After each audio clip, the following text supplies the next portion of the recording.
Bien, tengan muy buenos días, sean bienvenidos a esta tutoría de recursos didácticos para la enseñanza de la matemática. En esta oportunidad vamos a hablar sobre la unidad número 5, que es sobre recomendaciones para la selección y mediación de recursos y medios didácticos en la enseñanza de la matemática. Esta es la tutoría número 6, correspondiente al sábado 9 de noviembre de 2019. Bien, vamos a hablar de los contenidos de la unidad número 5. Como una pequeña introducción, dice que es importante que el docente reflexione sobre la mediación de los contenidos que se van a realizar en el aula y en forma particular en la selección de los recursos y medios didácticos. La decisión sobre qué medio o recurso utilizar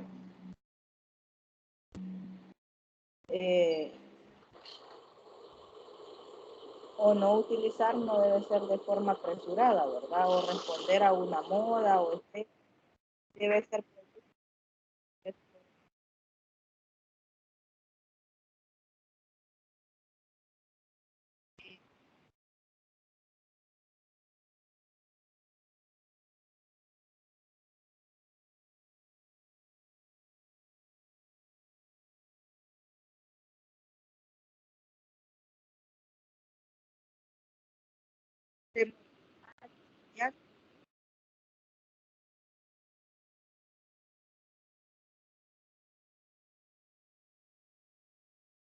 Las preguntas que se deben hacer para técnicas.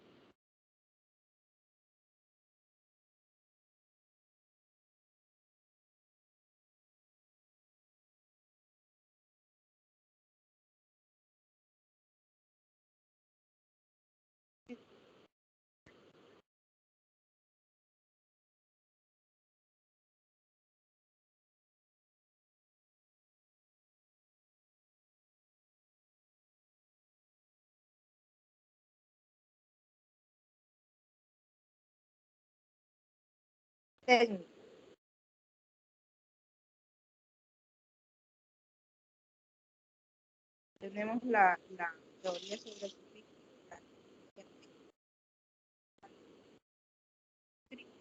No se le escucha. Hola, ¿no me escuchan? ¿Me escuchan mejor ahora? Ahora sí, es que se le estaba perdiendo la señal. Bueno, sí, es que tengo como una señal como muy débil, quizás acá del internet, no sé qué pasa en la zona. Bueno, cada vez que no me escuchen, por favor avísenme. Él les estaba diciendo de que las teorías sobre el currículum son las técnicas, la práctica y la crítica. Vamos a ver a detalle cada una de ellas más adelante.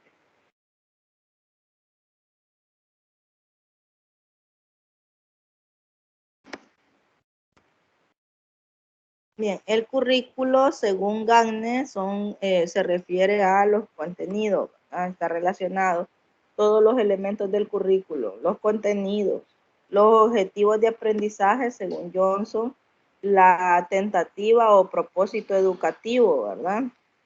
También el currículo está relacionado con todas las experiencias de los niños. Es un proyecto educativo, es un esfuerzo conjunto, una planificación, ¿verdad? Recuerden que el currículo se debe siempre planificar para poder hacer la planificación del aprendizaje.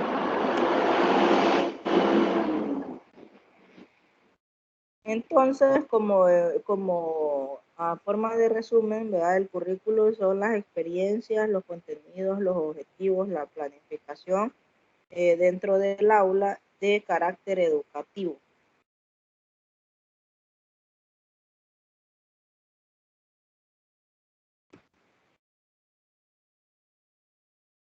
El currículo integra siempre, dice, una educación y sociedad, una determinada elección sociocultural. También teoría y práctica educativa, una determinada teoría curricular. Y esto nos lleva a que el currículum nunca es neutro.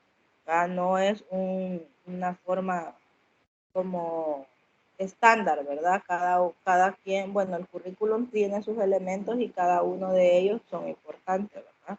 Entonces, de acuerdo a eso, por ejemplo, el elemento de los objetivos no siempre van a ser los mismos objetivos, depende de cada contenido que se va a realizar.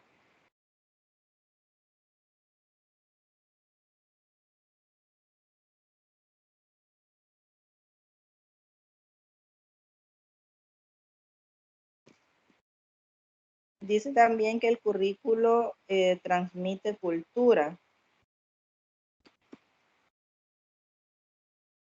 Dice, el currículo es una cultura social convertida en cultura escolar por medio de los profesores y las instituciones escolares.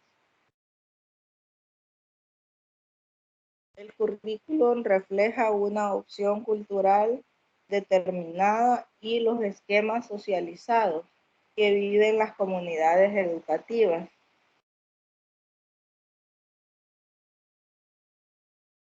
También otro concepto dice que el currículum es una selección de la cultura social pedagógicamente organizada por la escuela.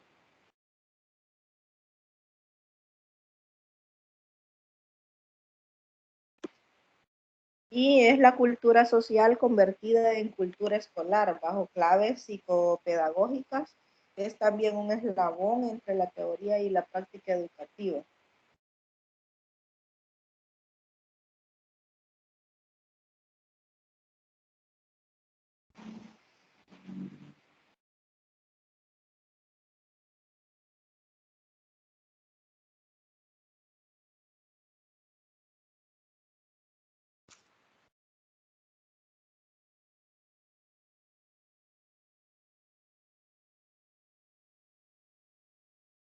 También se ve el currículo como la formalización de la teoría y la práctica educativa escolar. El currículo no solo indica lo que se debe aprender, es actividad mediante la escuela. Se socializa a nuevas generaciones las actitudes y valores, ¿verdad? El currículo nos ayuda o ayuda a los estudiantes, ¿verdad? A poder aprender a socializar con sus compañeros. Transmite cultura, ¿verdad?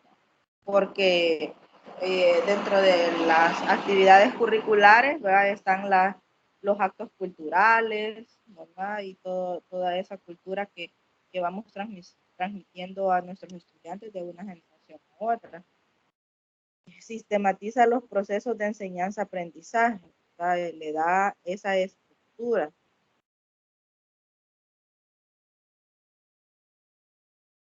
Entonces, básicamente el currículo dice que es un eslabón entre la cultura y la escuela. O sea, la cultura nos ayuda, la escuela nos ayuda a ir mejorando culturalmente.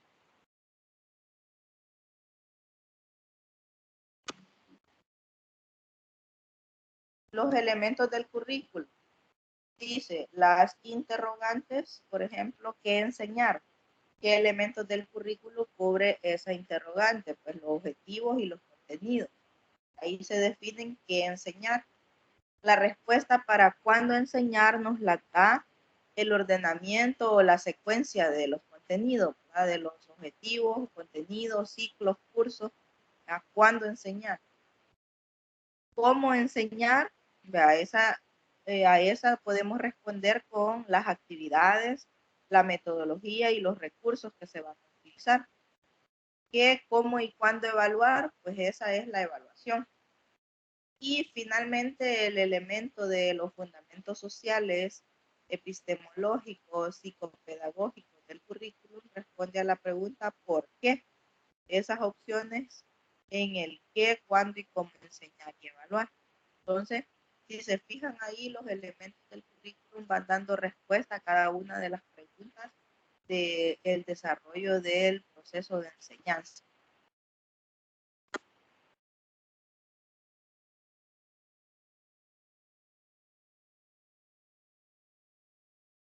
Hay diferentes tipos de currículum. Uno de ellos es el currículo cerrado o paradigma conductual. Las características que tiene este currículum es que es unificado para toda la población, tiene objetivos determinados, es idéntico para todos los alumnos, es un objetivos definidos en términos de conducta, centrado en el resultado de aprendizaje. La evaluación es sumativa, está elaborado por técnicos, está centrado en competencias del profesor, transmite conocimiento. Esas son las características del currículo cerrado o el paradigma conductual, que se refiere a la conducta de los estudiantes. A contraste, el currículum abierto es el paradigma cognitivo o contextual.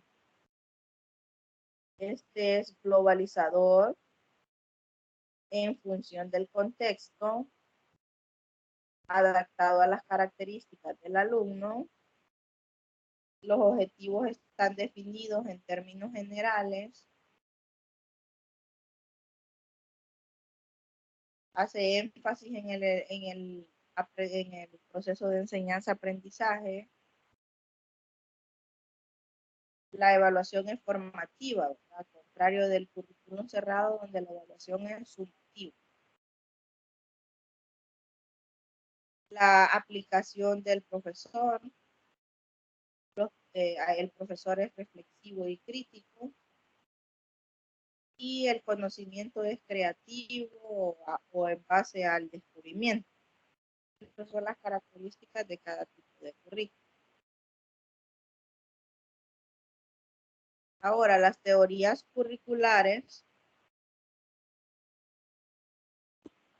son la técnica que se refiere al control, a la cuestión de los objetivos, ¿verdad?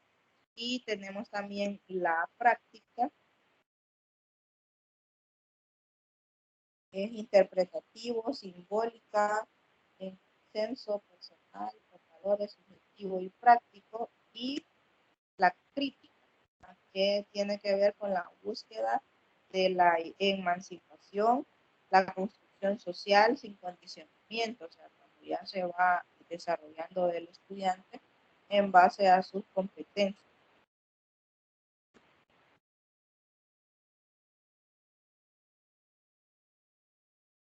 Entonces, hablando de las teorías curriculares en cuanto a la técnica, cuando se refiere a la enseñanza, ya se refiere hasta a programar, realizar y evaluar.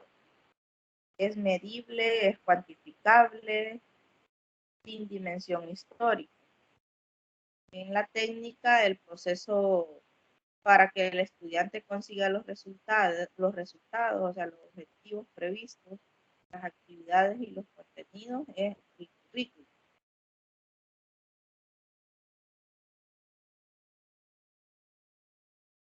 Algunas críticas que se hacen a esta teoría es el profesor es un consumidor, solo hay resultados, es lineal y no cultural. Ahora, en cuanto a la práctica, el proyecto educativo en torno a valores y metas educativas. El interés es práctico, la razón es práctica, compartir, construir y desarrollar. Es flexible y abierto. El profesor es mediador y artista del currículum, de los procesos, de las actividades, de los contenidos de evaluación. Y es psicologista, cognitivista y constructivista de acuerdo a los lógicos.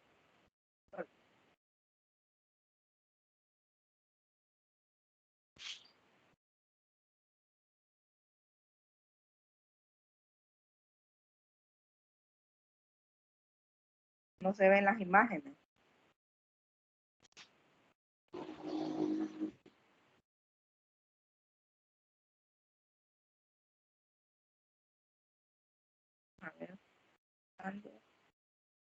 Ahorita la volví a poner. Ya mejor.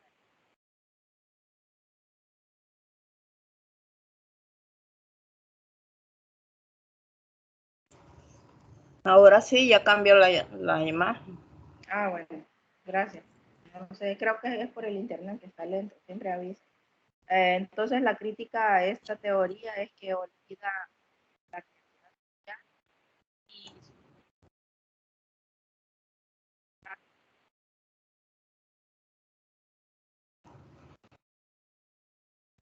No se escucha.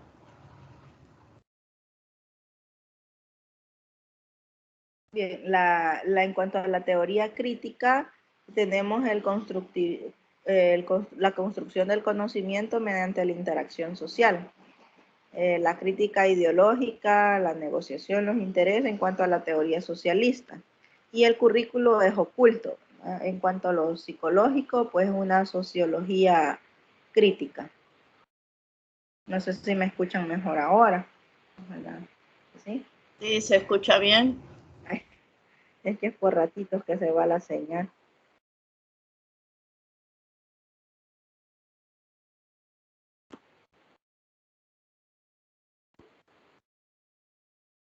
Bien, también estamos hablando sobre las teorías de aprendizaje.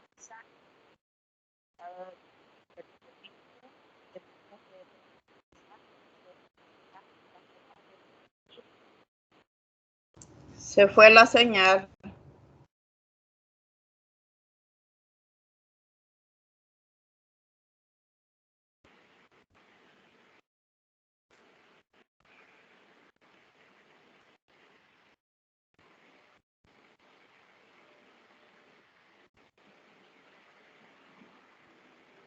Bien, que las personas aprenden nuevas ideas y conceptos.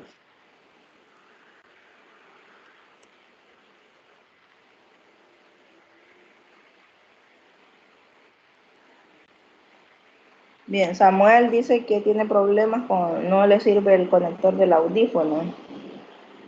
La presentación al correo. Sí, bueno, siempre se la voy a enviar.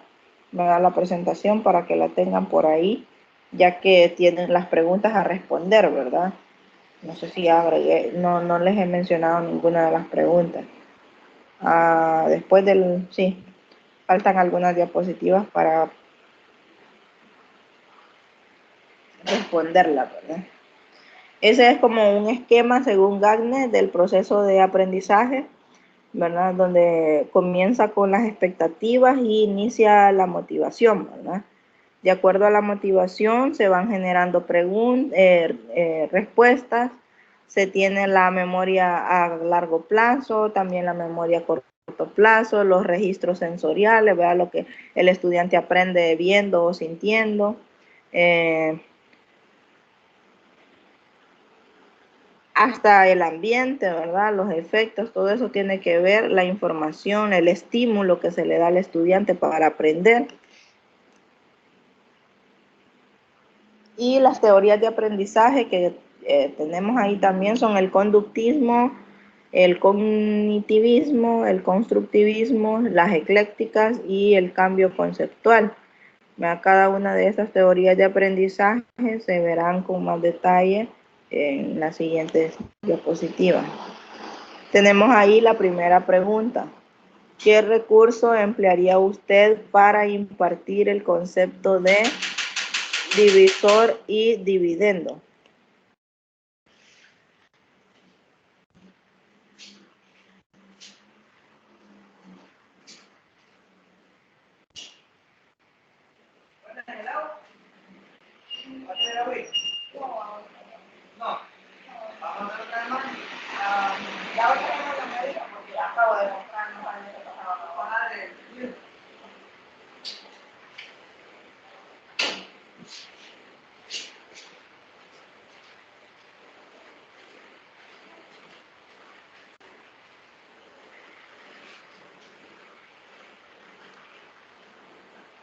Bien, ahí está la primera pregunta. ¿Qué recursos emplearía usted para impartir el concepto de divisor y dividendo? De los recursos que ya hemos visto en las tutorías anteriores, el material que tienen ahí.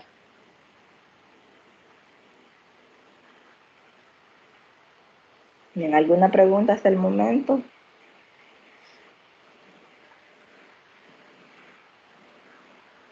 Bueno, si tienen alguna duda, preguntas, no duden en consultarme, en interrumpirme, ¿verdad? No hay ningún problema.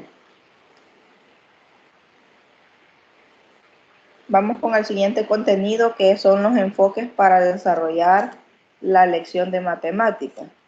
Respecto al desarrollo de la lección, existen numerosos enfoques, pero entre ellos destacan dos: el que se enfoca en el desarrollo de los contenidos y el otro, el que se centra en el estudiante, ¿verdad?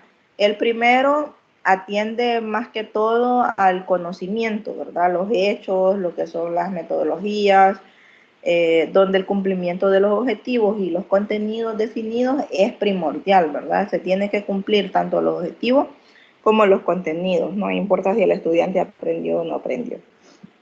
Usualmente el estudiante mantiene lo que es un rol pasivo, ¿verdad? En el proceso de enseñanza, donde el docente es el centro, ¿verdad? De todo, considerando este como un instructor, ¿verdad? Es como un instructor donde el estudiante solo va absorbiendo la información que el docente les va dando. Ahora, por otro lado, el enfoque hacia el estudiante tiene más énfasis en el desarrollo de la persona, ¿verdad? Por medio de la educación integral del ser humano. Además, pues este enfoque toma en cuenta la adquisición de estructuras y procesos internos en cada uno de los estudiantes. También le brinda gran importancia a pensar, razonar y percibir, ¿verdad? Asimismo, uno de los fines de este enfoque es que se tomen en cuenta los conocimientos previos de los estudiantes para que se integren adecuadamente, ¿verdad? La medición del contenido y se construyan los nuevos conceptos. Igualmente, cobra relevancia los problemas de entorno, el trabajo colaborativo.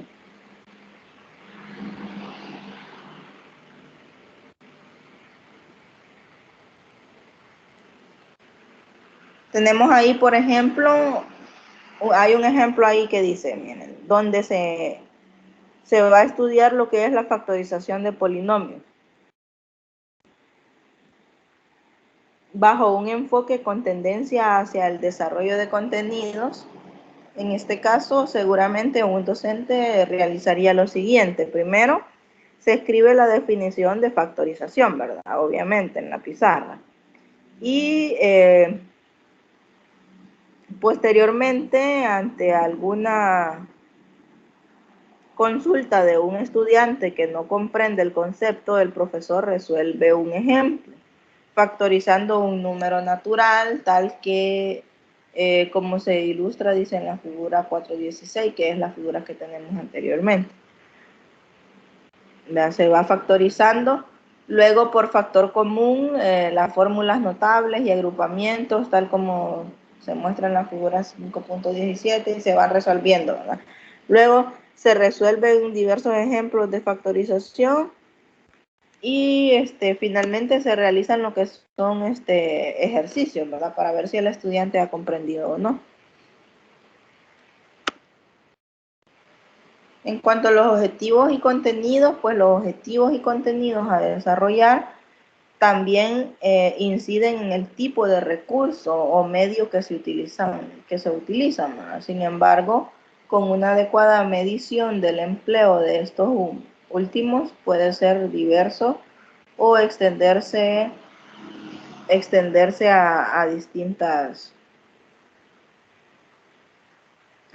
situaciones o a distintas áreas de la matemática.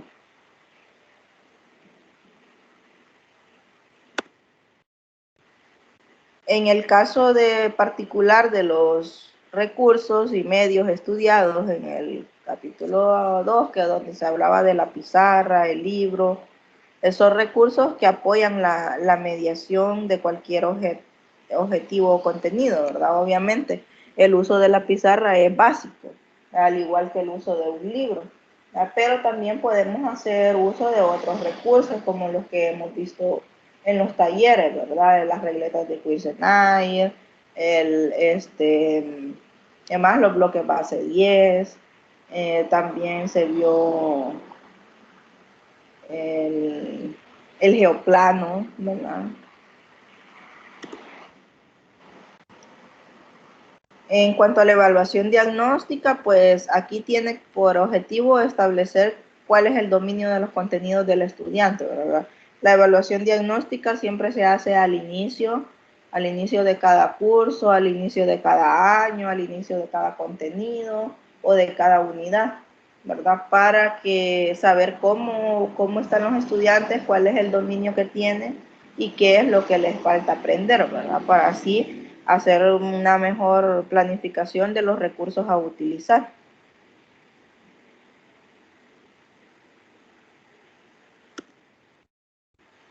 La segunda pregunta. Usted va a iniciar con el estudio del contenido suma de números racionales y debe diagnosticar si sus estudiantes dominan los algoritmos para sumar números enteros. ¿Qué medio o recurso y mediación utilizaría? Esa es la segunda pregunta. Se las dejo un momento ahí para que la copien o hagan captura de pantalla y la tengan para poder resolverlo. Dice, usted va a iniciar con el estudio del contenido suma de números racionales y debe diagnosticar si sus estudiantes dominan los algoritmos para sumar números enteros, qué medio o recurso y mediación utilizaría. ¿Qué medio o recurso utilizaría para conocer el dominio de los números racionales, la suma de los números racionales, ¿verdad? El dominio que tienen de la suma de los números racionales sus estudiantes. Recuerden que es para hacer una evaluación diagnóstica, no es para hacer una evaluación del contenido, ¿verdad? Es para hacer una evaluación diagnóstica.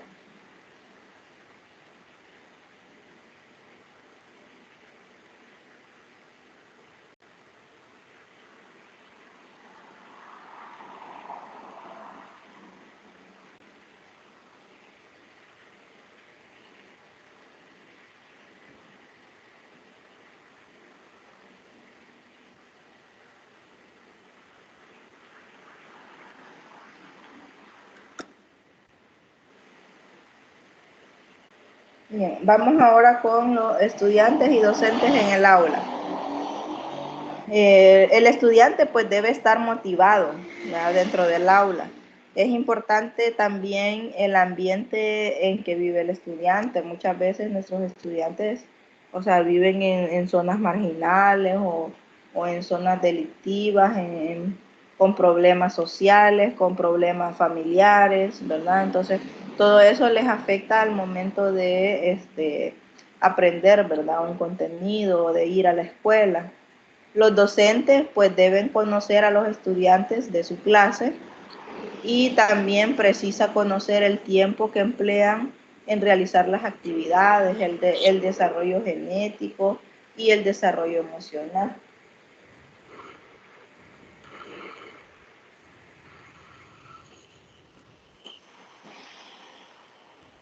Disculpe. ¿Sí? En la pregunta número 2, la última palabra no la puedo ver por la barrita que aparece allí, que dice qué medio o recurso y ¿Y mediación utilizaría? mediación. Ah, Sí. bueno, gracias. Bueno.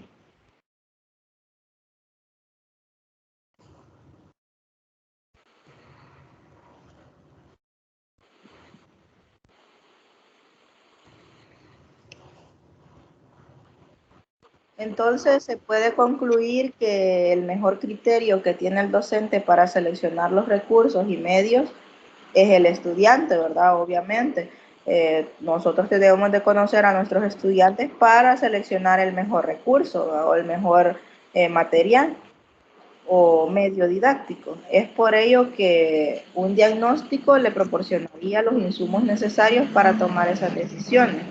En cuanto a la mediación de contenido, ¿verdad? La mediación de contenido se refiere a la forma en cómo voy a enseñar ese contenido.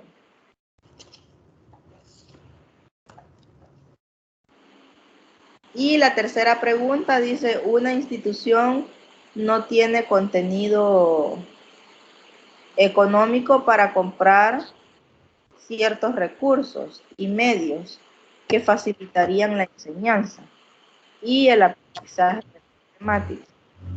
Y se requiere estudiar en particular el concepto de semejanza de triángulo. ¿Cómo podría desarrollar este contenido utilizando material de desecho?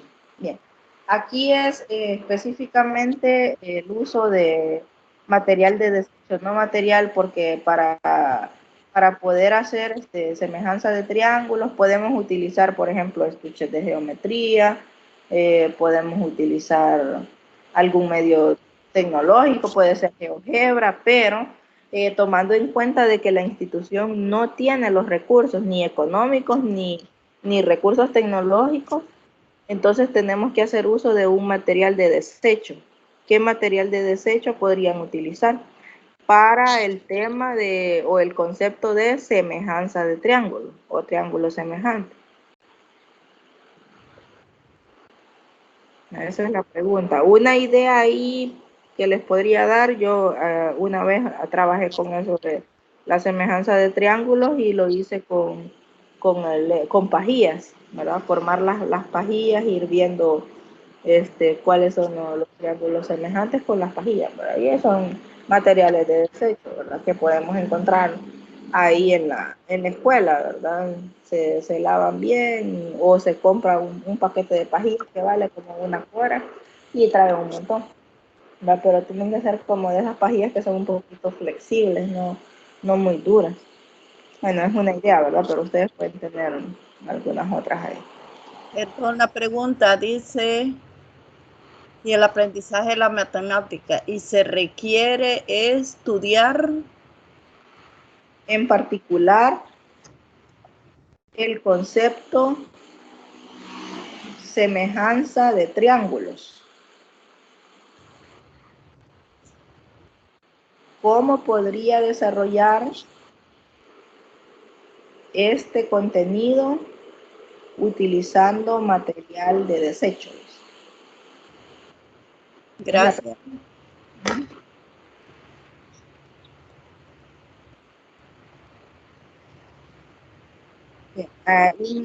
Otras recomendaciones tenemos ahí,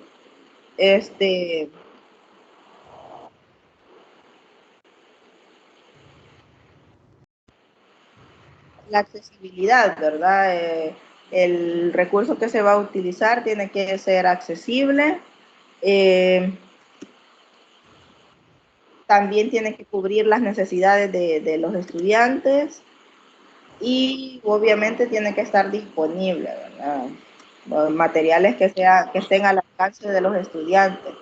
Por ejemplo, para los niños pequeños que se utiliza un material de desechos como tapones de botella, que ellos mismos los pueden recolectar, ¿verdad?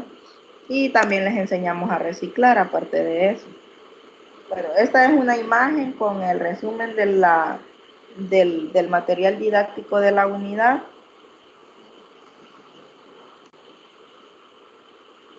Donde hablamos sobre recomendaciones para la selección de mediación y recursos didácticos.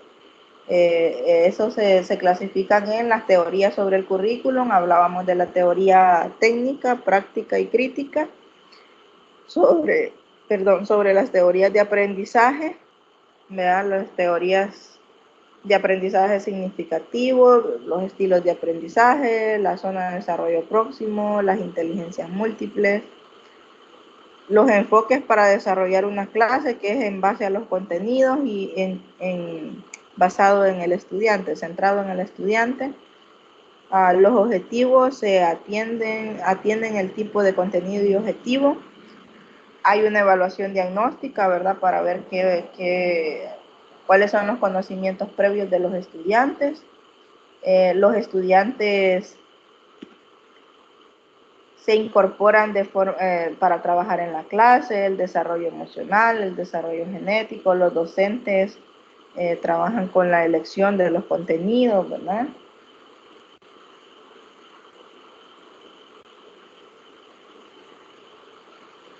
Tenemos el apartado de dudas y recordatorios.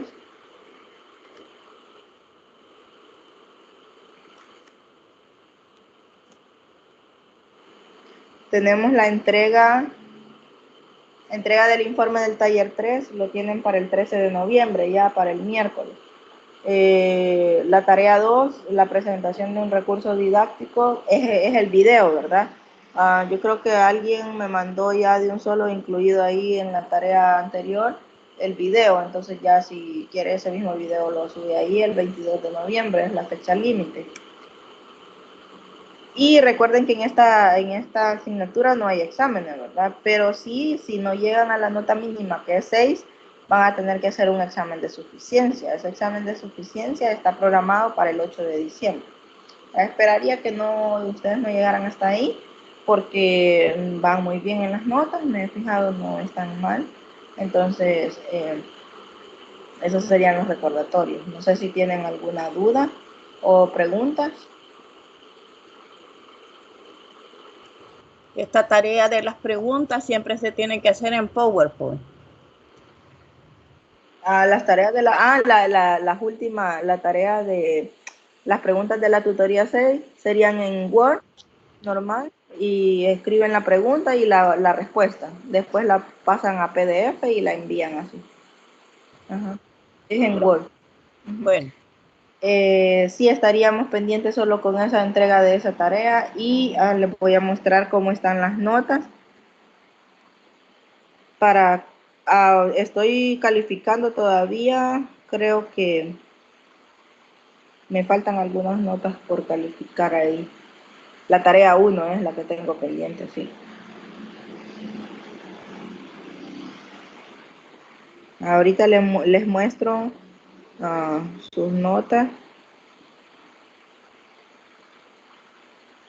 Este es el cuadro que yo he hecho, ¿verdad? Estas notas se les pasan al coordinador de la cátedra y ellos son los que las suben al sistema de Prometeo.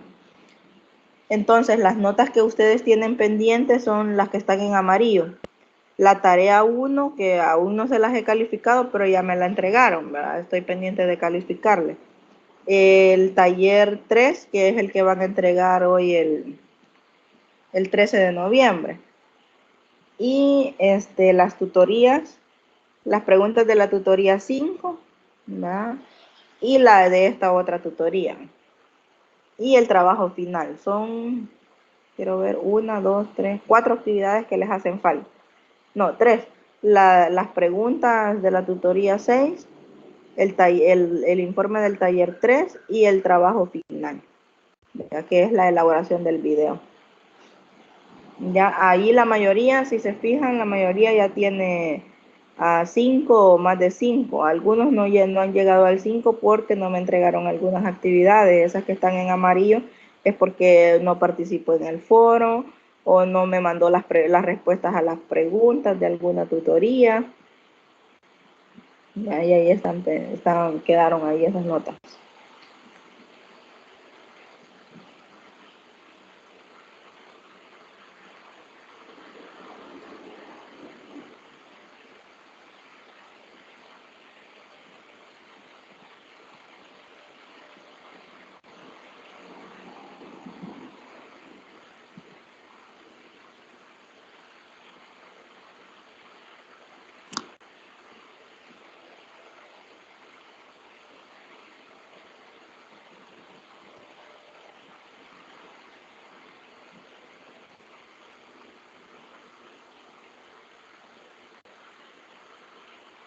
Bien, entonces, no sé si tienen alguna otra duda o consulta. Si no, estaría... Licenciada, Sí, diría. ¿podría repetir por favor la tercera pregunta, que hubo una parte que no la logré? La tercera pregunta, con mucho gusto. Dice, institución. Ay.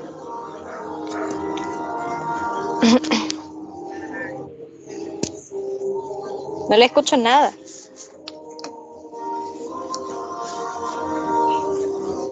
Voy a apagar el audio para que leerle la pregunta mejor.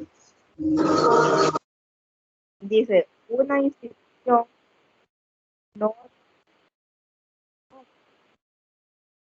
para dar cierto medio.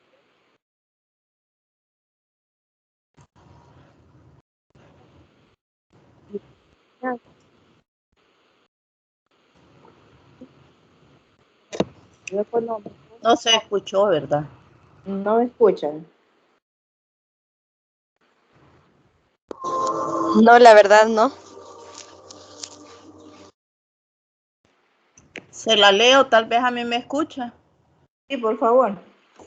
Una Dele, compañera. Una institución no tiene contenido económico para comprar ciertos recursos y medios que facilitarían la enseñanza y el aprendizaje de la matemática. Y se requiere estudiar en particular el concepto semejanza de triángulo. ¿Cómo podría desarrollar este contenido utilizando material de desecho?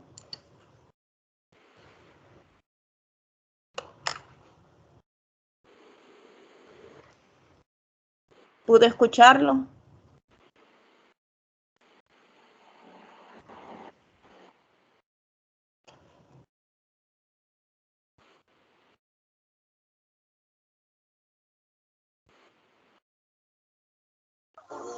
Sí, ahora sí la escuché, gracias.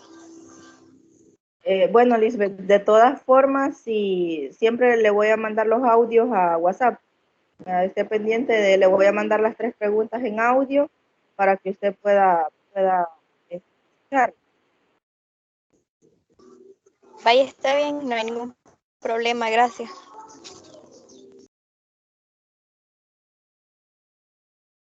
Bien, entonces, si tienen alguna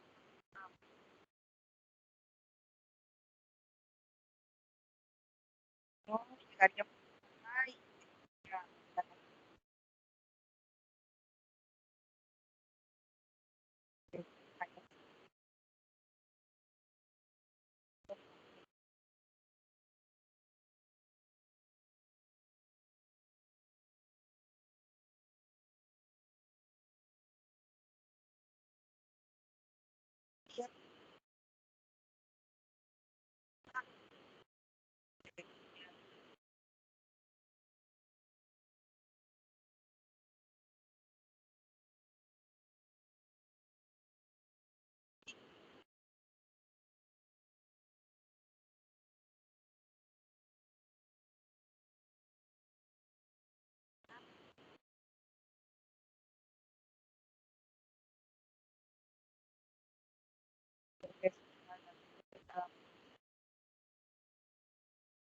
cada corrección.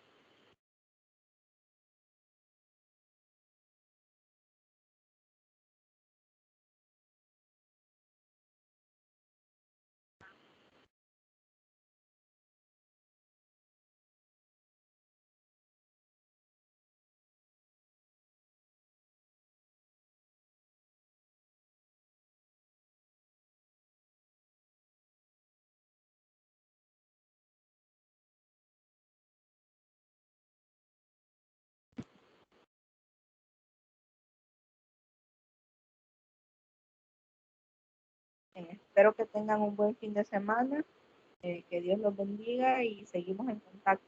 Cualquier duda o consulta que tengan me la pueden